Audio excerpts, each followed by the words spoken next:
And I have a little question for you this evening. How do you see the various aspects that we have in our culture that seem to be slightly outside Islam? Topics like voodoo, black magic, and so on. How do you see this? Well, to be honest, my PhD thesis was on the exorcist tradition in Islam. Oh, okay. Yes.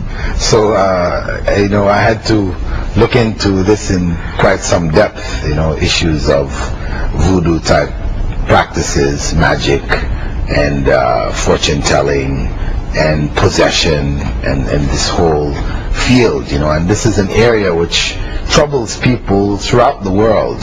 So it's not surprising that it's here. I've seen it in Malaysia and Indonesia, even in the Arab world. I've lived most of my life in the Gulf. Most the last 35 years of my life have been in the Gulf. But I've traveled extensively from there, and virtually every country I've been in, this element is there, In the Gulf, you read in the newspaper of such a person caught, tricking people that he's turning, single dollars into $100. People are looking for this market, all the time. So there's a lot of that going on everywhere, really. Right. We have, our own share of this. We have our Pandita black magic or white magic, call it what you want. Probably it's a kind of voodoo. I don't know how to classify it. We have little creatures that live in the cemetery. We have a Kudafur, we have Hanupisar, we have Hemus, and you name it, we have it. Creatures that probably God never made, but which would sit in cemeteries and watch passers-by and probably try and even attack them.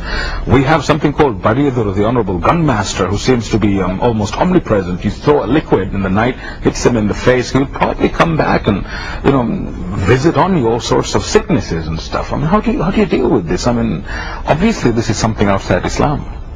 Well, what I believe is that to a large degree, this comes from the contact with the world of the jinn. And this contact is manifest or understood by peoples in a variety of different ways, because what you spoke of is no different from the fairies and the leprechauns and the others that are in other societies. And the opera from the Philippines. Yes. So, these elements, haunted houses and Ouija board and these other things that people get caught up in, all have elements of jinn interaction with human society, about which the Prophet, may God's peace and blessing be upon him, warned us, to be careful of, and gave us insight into, gave us different du'as or supplications to make to repel these forces when we feel that presence, and gave us also the type of guidance in society which should prevent the development and the successful operation of jinn-related, you could say, business, like fortune telling, that, we need to eradicate this from the society.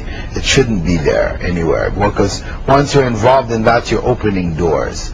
But then again, you have doors to what? Doors to bring in other elements of this unseen evil world, where people start into what they call seances and channeling, where you're supposed to be channeling spirits, where people allow themselves to become possessed, and leads to madness in some case, murders, and all kinds of things can come out of it if it's not kept in check. So one has to be, as a society, vigilant to keep these type of beliefs and practices at bay.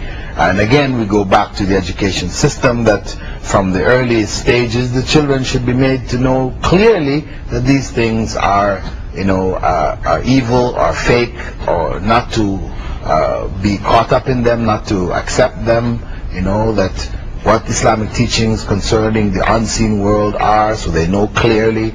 Because actually, when I wrote my thesis, this was to give clarity, for people around the world who are not really aware of this whole process of jinn possession and jinn influence and these kinds of things, which can even include the so-called, flying saucers and aliens and all these other kinds of things, because the jinn, we do know, are capable of taking on different forms. I mean, this is something Prophet Muhammad ﷺ has, confirmed for us, affirmed for us, that this can happen.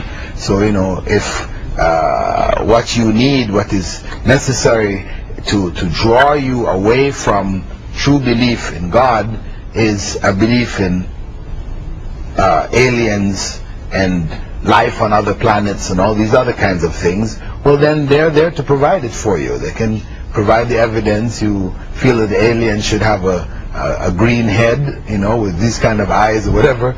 But you're talking about a very, very dark world out there, the world of the jinn. And when that comes into our basic life as we know it, that does create problems, doesn't it? It can, especially if one is not aware of how to deal with it. Where you end up resorting to methods which are themselves black magic related, where you're making sacrifices. You read about it, I've read it since being in India, reading about, people sacrificing their own children. They still do it? Yeah. Till today. That's the new one. To try to, remove and to repel people's businesses failing, and that they end up, taking their neighbor's child and sacrificing the child. So this, the evil that can possibly come out of that, the ignorance of that world, is quite great, and can draw people even into the paranormal type of activities, where magic now becomes, a means of controlling large numbers of people, like the example of Sai Baba, for example. He's got over 8 million followers, and if you look at his program, I watched him on television, it's all magic. He's playing magical tricks on the people, producing eggs from his mouth, golden eggs, and putting his hand in empty containers and ash coming out, and they call this holy ash, and the people are running and collecting it, and he's just got a magical program running on the people. Now that's the kind of dark kind of world where you would have people with their knives and daggers and blood and so on. But then if you look at the so-called modern manifestations of this, how far removed would this be from the world of horoscopes and coffee cup reading? Well, horoscopes, represent a form of fortune telling, and the Prophet, may God's peace and blessing be upon him, had said, whoever goes to a fortune teller out of curiosity, his prayers are not accepted for 40 days and nights. And if he goes there out of belief, he has in fact fallen out of belief in Islam. So it's something very, very serious, though people might play with it and think it's, just a game. Out of curiosity, you go and check in the newspaper your column, your horoscope column, what am I, Gemini or whatever, what's the word on me today, It's really not something to play with. It's something which, because of its connection to faith, where you now associate or give to a fortune teller or to other forces, the stars, etc., star formations, but then powers such which belong a strong to God. following, even in the Islamic world, even in the Maldives. There's a big following in astrology and astronomy, and not astronomy, but the astrology. People call themselves Virgos or Scorpios, and they're proud of it, and they wear T-shirts to prove the point. But this is again ignorance. If they understood from the earliest of ages, in their educational growth, that this was something completely displeasing to God, that it is against worship of God in itself, it becomes worship of other than God, it's giving God's powers to others besides Him, then people would be immune to this kind of disease. But where people are ignorant, then of course everybody's looking for a shortcut. If we can figure out, well, is today a good day to do this or not do that, that helps us to succeed, then people are naturally attracted. Everybody wants to know the future.